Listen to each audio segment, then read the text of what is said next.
Sejam bem-vindos a mais um vídeo aqui no meu canal. Nesse vídeo eu quero abordar com vocês um tema muito interessante. Essa imagem aqui mostra um traçado de um curso d'água, de um rio. Nós sabemos que em um determinado ponto desse rio, nós temos um hidrograma de cheia, uma onda de cheia. Então imagine que nessa setinha amarela aqui em cima, onde nós temos o hidrograma, nós temos aqui um trecho inicial de montante, onde me gerou esse hidrograma aqui representado por esse desenho. Tá? O que acontece? Se eu pegar um outro ponto aqui a jusante, nessa segunda flecha laranja, será que eu vou ter o mesmo hidrograma? O que vai acontecer com esse hidrograma? Né? Ele vai ter algum tipo de amortecimento, vai aumentar a vazão de pico, não vai aumentar, como que vai se propagar essa onda de cheia ao longo desse trecho e como que vai chegar esse hidrograma nesse ponto dessa segunda flecha laranja aqui embaixo. Né? Então, esse vídeo que eu estou fazendo é para responder essa dúvida e mais do que isso, né? Mostrar para você um passo a passo bem detalhado de como você vai calcular essa propagação da onda de cheia ao longo desse trecho, que pode ter 1.000 metros, pode ter 10.000 metros, 100.000 metros, né? E como que vai chegar esse hidrograma justamente nesse segundo ponto, nessa segunda flechinha laranja aqui embaixo. Então, nesse vídeo eu vou te mostrar o método de Muskingum-Kunge, tá? É um método que, com um passo a passo, né, aplicado no método, você consegue determinar esse segundo hidrograma, que é o hidrograma de saída, e consegue ver as diferenças que você tem do primeiro hidrograma de montante para esse hidrograma de jusante, tá? Bom, pessoal, antes de tudo, eu queria pedir para vocês darem um like no vídeo se você gosta desses conteúdos, esses temas voltados à hidrologia, à drenagem, à hidráulica, mecânica dos fluidos, modelagem numérica, né? Então, todos esses temas que eu tenho abordado aqui no canal são temas que talvez cruzem aí com o seu dia a dia profissional. Então, você sabe que aqui na plataforma no YouTube, quanto mais like você dá, mais a plataforma distribui esse vídeo para outras pessoas que também tenham interesses semelhantes aos seus. Né? Então é uma forma de divulgar também esse vídeo e fazer com que esse vídeo chegue em mais profissionais. Se você já conhece alguns profissionais, tem o seu grupo de WhatsApp aí de engenharia, né? Compartilhe esse vídeo aí com 5 amigos seus, né? 5 engenheiros aí, ou 5 técnicos, né? Que atuam nessa área e que você sabe que eles vão gostar, que eles atuam dentro da área de hidrologia, de drenagem, que eles vão ter interesse. Então já clica em compartilhar e envie esse vídeo também para os seus amigos.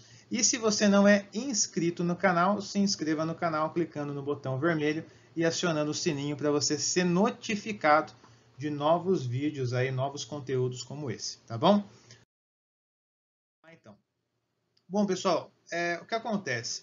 O primeiro ponto é que existem diversos métodos de propagação de onda de cheia. Né? Então, talvez você tenha caído aqui nesse vídeo, né, de paraquedas e não entenda muito bem a questão de propagação de onda de cheia. Existem métodos, esse nome estranho, Muskingum.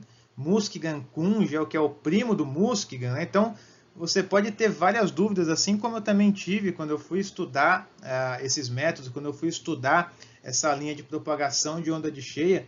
Infelizmente, eu não vi isso na faculdade. Não sei se você que está assistindo esse vídeo já viu na faculdade. Se você viu, fique grato, né? Porque eu não vi na faculdade, mas eu estudei esse método por fora e acabei entendendo aí não só esse método, mas também outros que trabalham com a propagação de onda de cheia.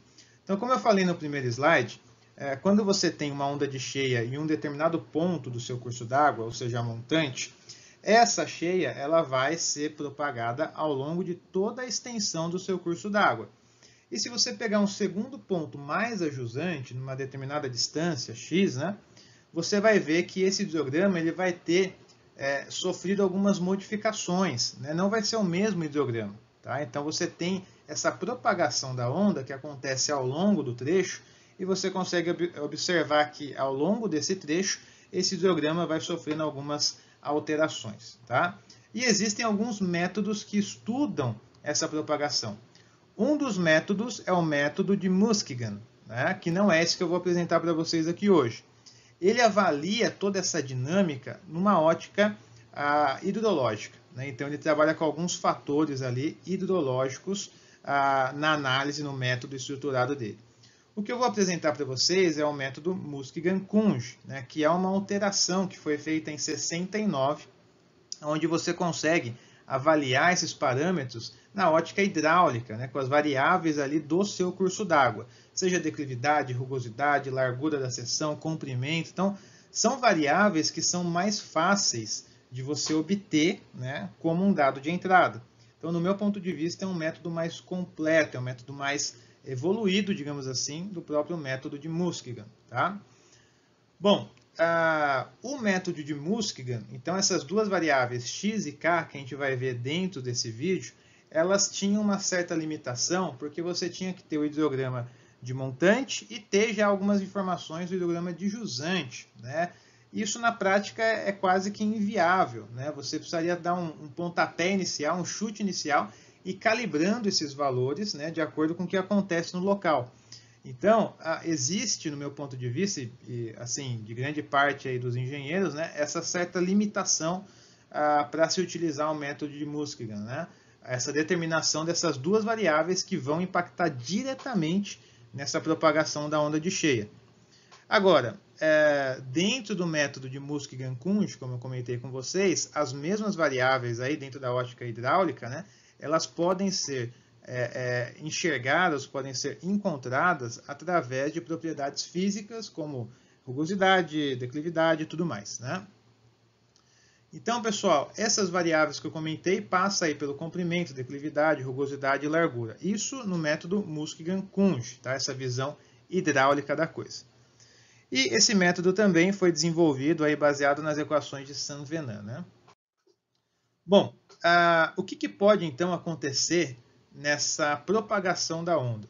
Né? Imagine que você tem então um hidrograma de montante, você tem essa onda de cheia, né, que vai se propagar ao longo de todo o trajeto ali da sua calha, do seu curso d'água, do seu rio, que seja, né? O que pode acontecer ao longo dessa propagação? Tá? Em resumo, pessoal, 2 pontos aqui principais. Tá? O primeiro ponto, uma translação dessa onda, obviamente. Né? O que é a translação? Nessa imagem aqui, você está vendo vários hidrogramas ali, e você está vendo que essa onda que é formada pelo hidrograma, ela está sofrendo essa translação da esquerda para a direita. Conforme você avança no trecho, no segmento do seu curso d'água para jusante, essa onda também avança aqui no nosso hidrograma. Tá? Então, o tempo de pico que você tem lá a montante não vai ser o mesmo tempo de pico que você vai ter a jusante. Você vai ter essa translação desse hidrograma acontecendo no seu curso d'água. Tá? Então, esse é um fenômeno que é muito comum de acontecer quando a gente avalia essa propagação da onda. Né? E um segundo ponto, alguns casos, não são todos, né, mas pode acontecer também uma redução da vazão de pico do seu hidrograma de montante para jusante. Tá? Então imagine que você tem uma vazão de pico 1000, né, 1000 metros cúbicos por segundo em um hidrograma de montante. Dependendo das características que nós vamos abordar aqui no vídeo, né, de todas as variáveis e também do comprimento do seu curso d'água, pode ser que a jusante você tenha essa vazão de pico reduzida, você acabe criando um amortecimento natural na própria calha do curso d'água. Tá? Então, mesmo sem um reservatório, mesmo sem um piscinão, pode-se gerar ali um amortecimento natural na própria calha. E isso resulta numa redução, né, da vazão de pico. Então, você entra com uma vazão de 1000 e lá embaixo, se você fizer a propagação dessa onda, pode ser que você observe que a vazão de pico não é mais 1000, é 800 ou 900. Né? Então, isso pode acontecer também. A gente vai ver nesse método como isso acontece. Bom, pessoal, algumas referências aqui que eu peguei para criar esse vídeo. Uma referência do livro, né, do Aloysio Cagnoli, Drenagem Urbana e Controle de Enchentes, que é esse daqui, tá? Já mostrei para vocês em alguns outros vídeos também. Tem uma descrição muito boa no site Hidromundo, né? Do Flávio Reis, e uma aula também do Rodrigo Paiva, do IPH da URGS, Rio Grande do Sul. Tá? São materiais aí que você pode consultar também. E eu coloquei nesse vídeo, assim como nos outros vídeos também, um exemplo prático, tá? Porque eu acho que o exemplo prático é o que traz a clareza, né, para o entendimento do método. Né? Então, às vezes acaba explicando teoricamente, né, e não parte para um exemplo prático. Então a gente entende o conceito, mas na prática a gente não consegue aplicar. Então eu vou colocar um exemplo prático e vou explicando a cada passo a passo também a teoria que está por detrás de cada passo. Tá? Então assim a gente já vai exercitando aí esse método na prática, beleza? Um ponto adicional, pessoal, é que no final desse vídeo eu vou deixar um material aqui especial para você que vai assistir até o final, onde você consegue entrar numa página e fazer o download de uma planilha de cálculo em Excel, onde já tem esse método de Muskingum-Kunj estruturado, pronto para você entrar com os dados de entrada e avaliar, né, essa propagação de onda ao longo ali do seu trecho de análise. Tá? Então, no final eu vou mostrar para você como você vai fazer o download dessa planilha de forma gratuita, tá bom? Bom, pessoal, então eu coloquei aqui em 10 passos, tá? Então a gente está aqui nesse passo 1, que é o dado de entrada, e nós vamos dar mais 9 passos. Então são 10 passos para você executar esse método de Muskingum-Kunj, né? Ao longo aqui desse trecho que nós vamos estudar, tá? Então vamos lá.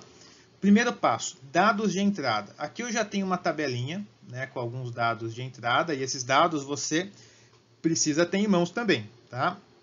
Eu vou explicar para você como que você vai analisar aqui esses dados para você inserir na planilha, né? O que é cada variável e tudo mais, mas você precisa ter esses dados em mãos, tá? Então são os dados que você precisa já ter aí prévios para a gente conseguir executar o método. Então vamos lá, comprimento do Talveg. Bom, aí é fácil de entender, né? Eu tenho esse comprimento desde um ponto de montante, onde eu já tenho um hidrograma, né, inicial, até o ponto onde eu quero avaliar. Né? Então, imagine que eu tenho um hidrograma aqui em cima, quero avaliar a 2.000 km para baixo, ou 1.000 km para baixo, a 1 km para baixo, né, que seja. Então, eu preciso ter esse comprimento aqui do trecho que eu vou avaliar essa propagação da onda. Segundo ponto, pessoal, é a largura média da nossa calha. Obviamente, um curso d'água, se ele não for uma canalização, né, não for um projeto ali de canalização que foi executado, com uma largura fixa, uma declividade fixa, né? Se for um curso d'água natural, você vai ter uma variação gigante ali na seção, né? Hora vai estar com 10 metros, hora com 12, hora com 8, hora com 14. Então, precisa se trabalhar com uma largura média nesse caso. Se for um canal em si, né, aí você pode trabalhar com a largura desse canal, já que é uma medida mais uniforme ao longo do trecho de estudo. Tá? Então, a largura aqui da sua seção. Cota de montante e cota de jusante. Então, a cota de montante é justamente onde você tem o seu hidrograma de entrada, tá, no modelo. E a cota de jusante é justamente onde você quer avaliar o segundo hidrograma, o hidrograma de saída. Né? Então, a primeira flechinha aqui em cima, né, seria o nosso hidrograma de entrada, e essa segunda flechinha aqui embaixo seria o nosso hidrograma de saída. Tá? Então, cota de montante, cota de jusante, vou ter um desnível, nesse caso aqui 600 e 590, vou ter um desnível de 10 metros, né, fazendo ali a conta para chegar na declividade, eu tenho 0,5 metros por quilômetro, né, e transformando para metro, eu vou ter 0,0005. Tá? Então, essa é a declividade do meu trecho. E por fim, pessoal, preciso também inserir aqui uma rugosidade. Tá? A rugosidade a gente conhece pelo coeficiente de Manning, né? E existem aí diversas referências também para você utilizar como rugosidade. Né? Tem um livro também, pessoal, que ele é excepcional para quem não trabalha com ele, precisa comprar, né, para trabalhar. Hidráulica de canais abertos, que está aqui, né, que está em espanhol, mas é do Ventechou, né, o livro do Ventechou, Hidráulica de canais abertos, tá? Dentro desse livro você tem ali 5, 6 páginas ou folhas, né, com várias rugosidades, diversos materiais, né? Então você tem lá desde materiais naturais, materiais mais industrializados, né? Então você tem diversos tipos de revestimento e cada revestimento vai ter a sua rugosidade mínima, média e máxima que ele coloca no livro. Tá? Então você tem aí diversas referências aí para você trabalhar. Nesse caso aqui estou trabalhando com uma rugosidade de 0,028, né?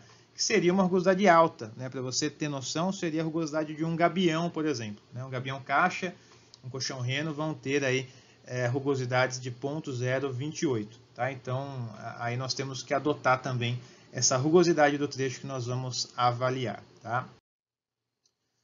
Segundo passo, pessoal, tempo de ascensão. Tá? Lembrando que aqui nós vamos dar 10 passos, então nós estamos no segundo. Segundo passo, tempo de ascensão. Então eu já tenho esse meu ideograma, tá? Que está mostrando aqui na tela.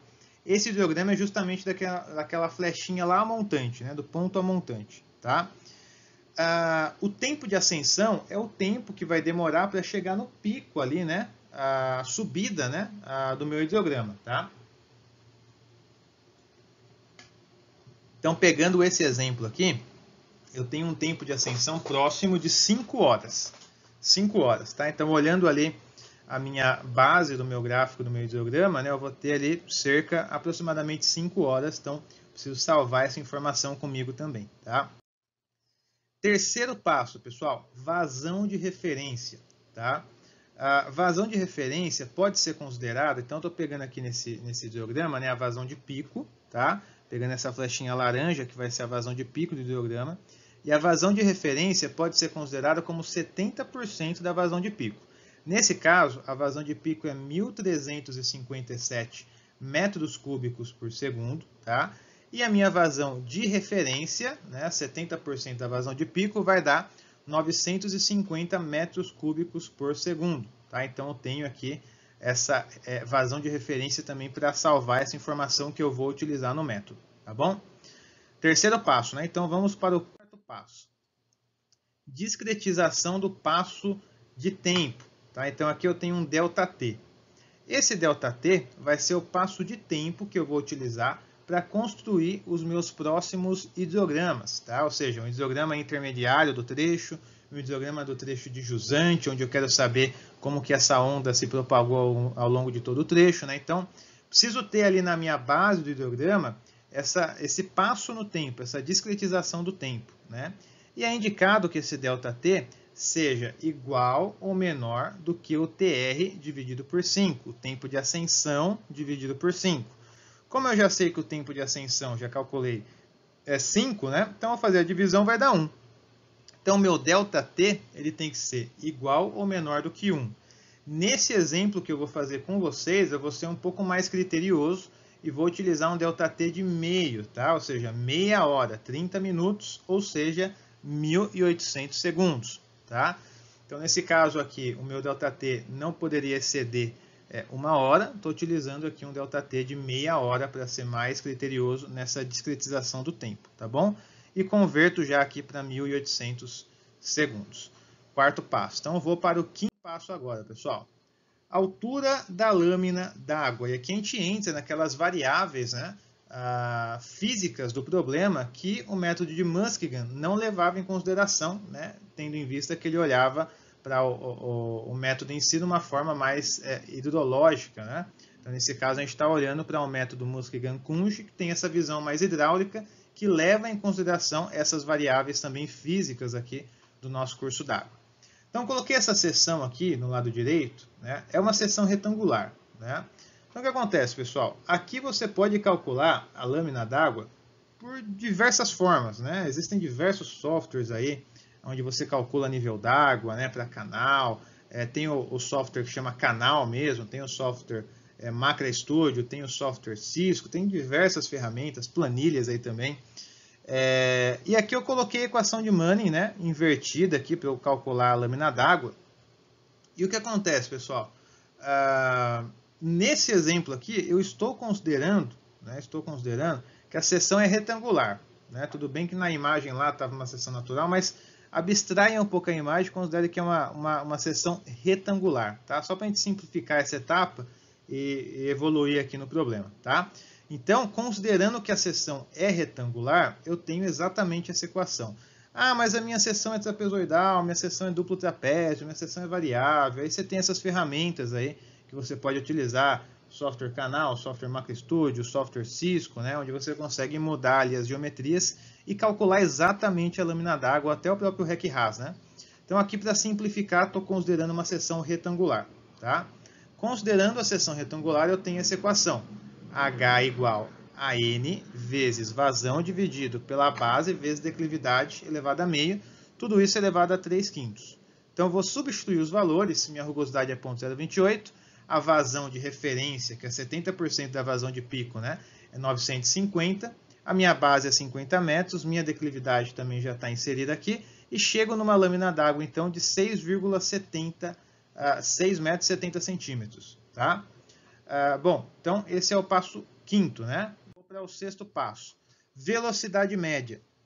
Da mesma forma, né, pessoal? Estou considerando aqui que a minha seção ela é retangular, então a velocidade média dessa seção vai ser a vazão dividido pela área. A área vai ser a base vezes a lâmina d'água, então é 50 vezes 6,7. Chego numa velocidade média de 2,84 metros por segundo, beleza? Relembrando, minha seção é circular, minha seção é trapezoidal, minha seção é triangular, né? Então aí você vai alterar o cálculo da lâmina d'água e também da velocidade com essas ferramentas aí auxiliares que nós temos, ou criar no Excel mesmo, né? Então simplifiquei aqui com uma seção retangular, beleza? Próximo passo, sétimo, né? Aqui nós vamos calcular a celeridade da onda. Então aqui eu tenho o Czinho, que representa a celeridade. Esse C vai ser calculado através de 5/3 vezes a velocidade média, tá, do escoamento. Então a velocidade média acabei de calcular e ela é 2,84. Então eu vou ter aqui a minha celeridade igual a 4,73 metros por segundo. Beleza? Então, calculamos a celeridade, vamos para o passo número 8. Bom, aqui eu preciso calcular o seguinte, pessoal. O método, ele coloca essa condição para nós, para que a avaliação aqui da propagação da onda, ela seja mais precisa. Então, imagine que eu tenha lá 100 mil quilômetros de extensão, né? Se eu fizer só o cálculo do hidrograma inicial, que é o meu dado de entrada, e for ver como vai se propagar na etapa final desse trecho, que é muito extenso, provavelmente vai ter muita distorção, vou ter muito erro, porque o trecho é muito extenso. Então, qual que é a proposta do método? Você subdividir o seu trecho em pequenas fatias ali limitadas por essa equação, onde você consegue ter um resultado mais preciso, né, desses hidrogramas, tanto finais de saída como intermediários também. E assim você consegue observar passo a passo essa propagação da onda ao longo do trecho, e não somente no trecho final, se o trecho for muito extenso. Tá? Então, o que acontece? Aqui eu tenho a equação do ΔX, que é justamente o comprimento desse subtrecho. Tá? Ele precisa ser, então, menor ou igual a celeridade vezes o ΔT. Né? Então, a celeridade da onda já calculei. O ΔT também já calculei, né? Através lá do meu tempo de ascensão e tudo mais. 1 mais 1 mais 1,5, né? Vezes vazão de referência, que eu já tenho também 950, dividido pela largura do canal, vezes a declividade do canal, vezes o ΔT, que eu já tenho, vezes a celeridade ao quadrado, tudo isso elevado a meio. Tá? Então, substituindo os valores, né, eu vou chegar aqui num ΔX igual, né, ou menor que 10.870 metros e 70 centímetros. Tá? Como o meu trecho tem 20 mil metros, né, eu vou ter que dividir em pelo menos 2 pedaços, isso que a gente vai ver aqui agora. Então, se eu pegar e calcular qual que é o número de subtrecho necessário para o meu estudo, eu pego L, que é o comprimento do meu trecho, dividido pelo ΔX, que eu acabei de calcular, que é 10.870,70, e eu vou chegar num N, né, número de trecho, igual a 1,83. Né? Então, eu preciso ter pelo menos 1,83 trechos. Como é um número quebrado, eu vou arredondar para 2. Então, eu vou dividir o meu trecho de 20 mil metros em 2 trechos de 10 mil metros. Tá? Então, pegando aqui 2 trechos de 10 mil metros. Então, meu ΔX calculado aqui é 10.870,70, mas o meu ΔX adotado, né, e esse sim que vai seguir ali como entrada para outras equações aqui que a gente vai ver no método, esse ΔX adotado é de 10 mil metros. Tá? Ele que vai estar valendo para o cálculo aqui que eu vou desenvolver. Beleza? Oitavo passo, pessoal. Calcular o parâmetro K, tá? Que ele é referente ao tempo de propagação dessa onda, que a gente viu que é um dos efeitos que acontece, né, ao longo aqui do trecho de montante para jusante. Como que eu vou calcular o K? Vai ser o meu ΔX, que eu acabei de determinar, né, o adotado, 10 mil metros dividido pela celeridade. Substituindo os valores, chego num K de 2115. Tá? Então, tenho esse parâmetro já determinado. Passo número 9, cálculo da variável x. Tá? O x ele vai ser responsável pela atenuação ou não, né, dessa vazão de pico. Tá? Como eu disse para vocês, os dois fenômenos que podem acontecer, né? Translação da onda, né, que a gente vai ver em relação ao K, que a gente já determinou, e essa possível atenuação da vazão de pico. Não é sempre que acontece, tá, pessoal? Mas em muitos casos você pode ter essa redução da vazão de pico, né, pelo um armazenamento natural que foi gerado ao longo do curso d'água, tá? Então isso aí naturalmente. Então o x é responsável por essa atenuação.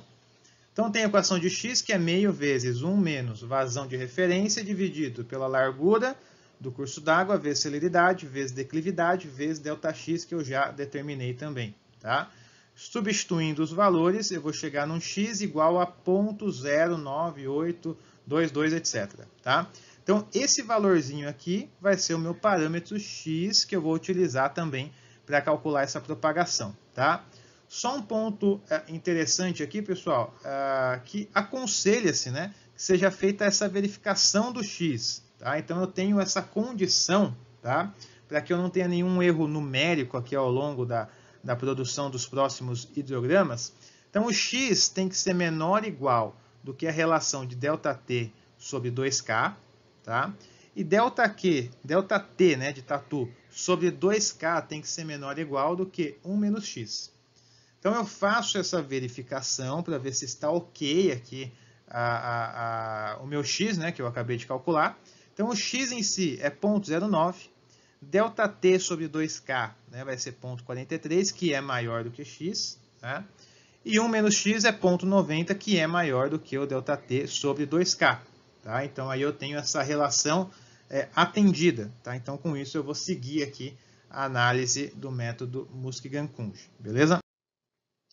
Bom, pessoal, o 10º passo, antes da gente partir para a planilha e já ver o hidrograma e tudo mais, é calcular esses 3 coeficientes aqui que nós já tínhamos também no método de Muskigan, tá? Que é o C1, C2 e C3.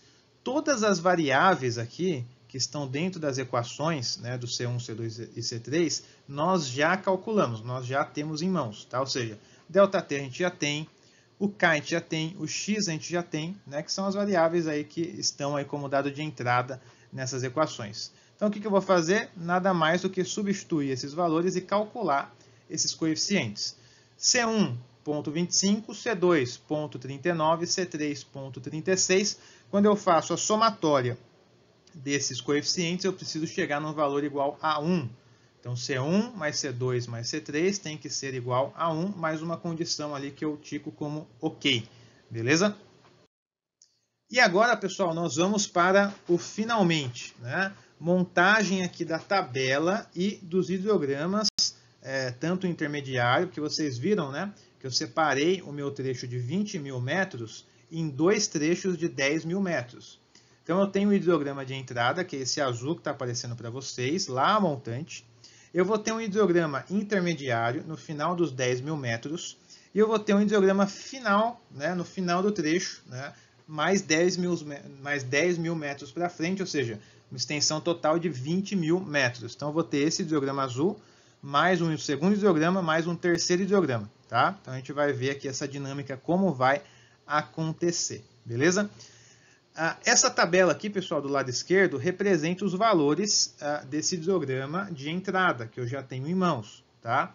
Eu coloquei esses 3 pontinhos aqui embaixo, porque a tabela ela é grande, né? Então não ia caber aqui na tela, mas ela continua. Perceba que há 10 horas aqui, eu estou aqui no hidrograma ainda, né? Estou no trecho decrescente, mas ainda vai até 37 aqui mais ou menos, tá? Então, esse 10 aqui ele vai descendo, né? E continua com esse hidrograma de entrada, tá? Só cortei para não ficar muito pequenininho aqui no vídeo. Beleza? Bom, então eu preciso calcular agora as minhas vazões, né? Para montar o meu hidrograma do meu trecho intermediário, ou seja, dos primeiros 10.000 metros. Tá? Então, eu coloquei esse 1zinho aqui, que é o trecho 1, tá? E para calcular essas vazões aqui, que já estão preenchidas, tá? Eu tenho que fazer o seguinte. Vou utilizar essa equação do método de Musk-Gankunj, tá?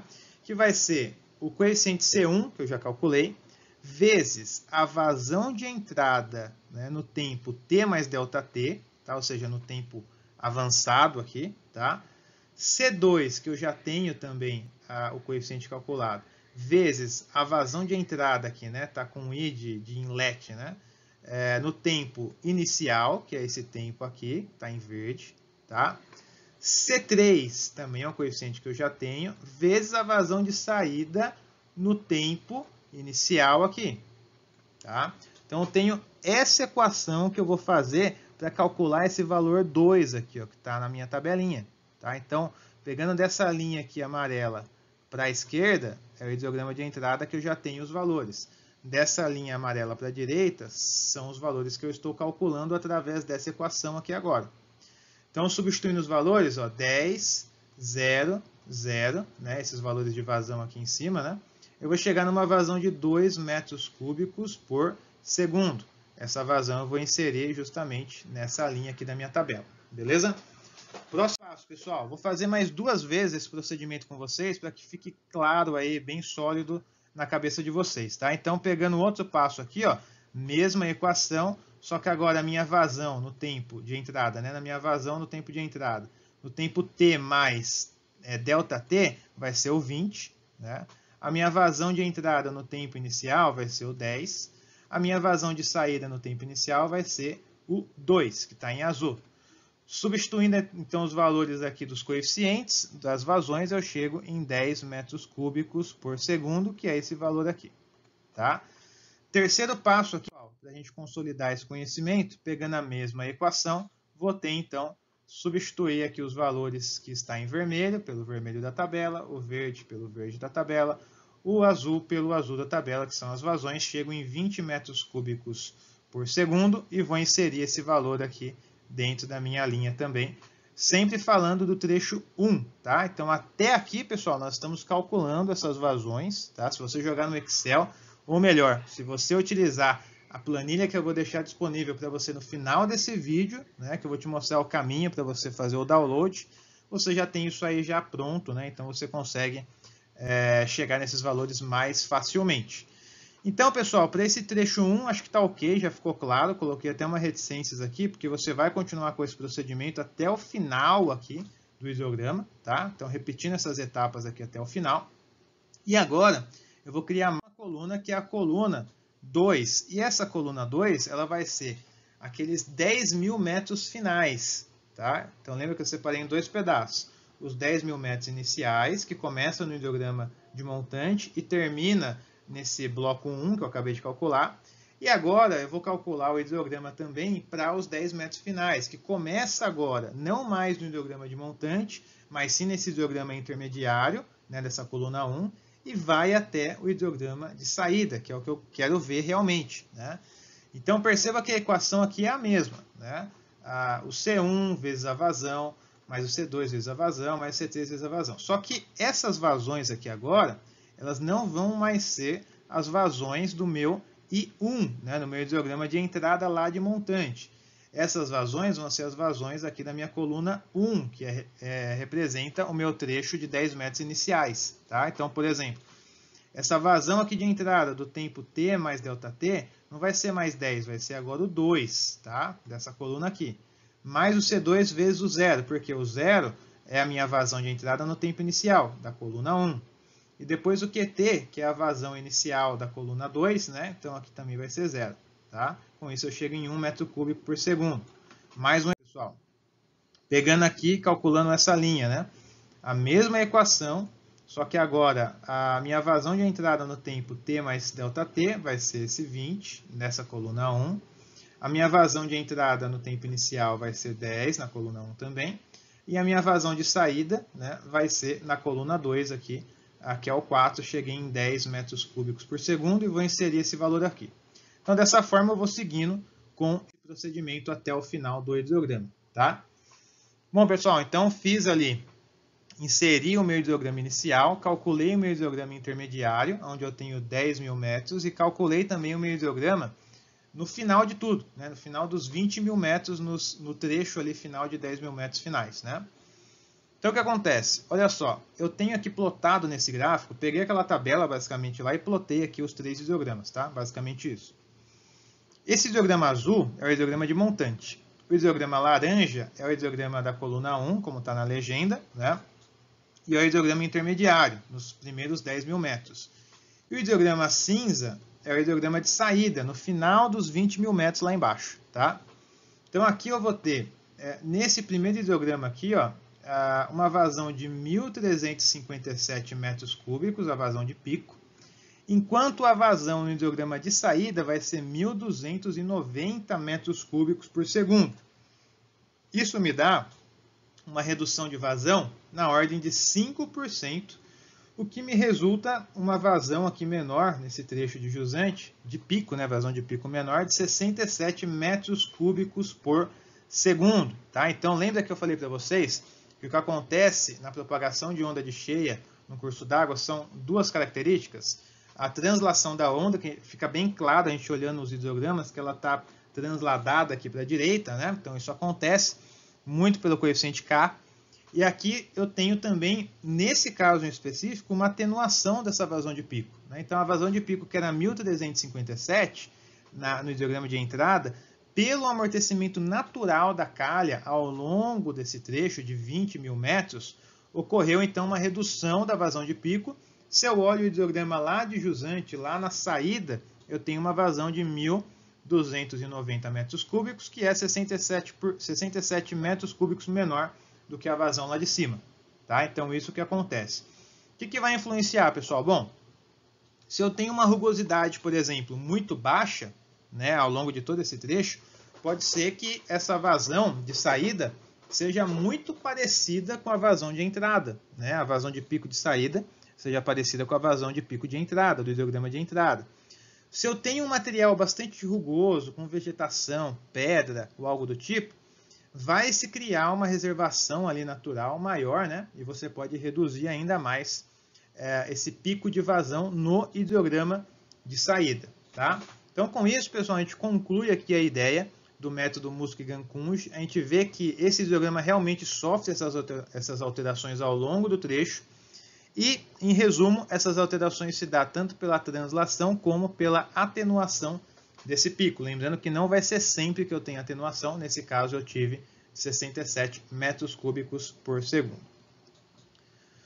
Bom, pessoal, então fica o meu muito obrigado a você que me acompanhou até o final desse vídeo. O que eu quero deixar aqui de um presente aqui especial para vocês é que na descrição desse vídeo, tá, tem um link. Se você clicar nesse link, vai abrir uma página para você, onde você coloca o seu nome e seu e-mail e clica no botão acessar página de download, né? Quando você clica nesse botão, você acessa uma segunda página, onde tem cerca de 40 planilhas de cálculo gratuito para você baixar quais você quiser, ou todas, se você quiser, no seu computador, tá? Vai que amanhã eu mudo de ideia e tira tudo do ar, você já baixou no seu computador pelo menos, né? Então, pessoal, está disponível para você no link da descrição desse vídeo. E dentro dessas planilhas existe uma planilha de Muskinghan-Kunz, né, que eu desenvolvi e está lá também disponível para você, tá bom? Então, só relembrando, se você não deu like aqui no vídeo ainda há tempo, tá? Clica no like aí para que a plataforma entenda que esse vídeo é relevante, distribua esse vídeo para outras pessoas, outros engenheiros também, tá? Se você já conhece aí, já tem uma comunidade aí ao seu redor, já tem alguns contatos, alguns engenheiros, trabalha numa empresa de engenharia, de projeto, de construção, tem o seu relacionamento profissional, né, o seu network, já sabe assim, olha, tal pessoa ia gostar muito desse vídeo, né, tal pessoa trabalha com isso, eu acho que ela ia se interessar.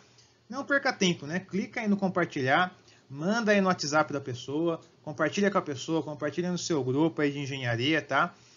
Eu sei que conteúdos de hidráulica e hidrologia são muito escassos, né? Principalmente na internet. Então, essa é uma forma de divulgar um pouco mais esses materiais, né? Que muitas vezes os profissionais não têm contato na faculdade e muitas vezes é exigido já na área profissional mesmo, né? Quando ele entra no mercado de trabalho, é exigido alguns métodos, algumas capacitações que ele não teve conhecimento prévio. Então, essa é uma forma também de divulgar de abrir um pouco a mente para essas possibilidades. E você pode ser aí também uma pessoa que ajuda a divulgar esses materiais também, compartilhando esse vídeo com os seus amigos aí que você conhece. E se você não é inscrito no canal, se inscreva no canal para você se manter informado aqui das novidades, dos próximos vídeos que eu vou postar, que eu vou criar, das planilhas e tudo mais, tá bom? Pessoal, muito obrigado pela atenção, grande abraço e até a próxima!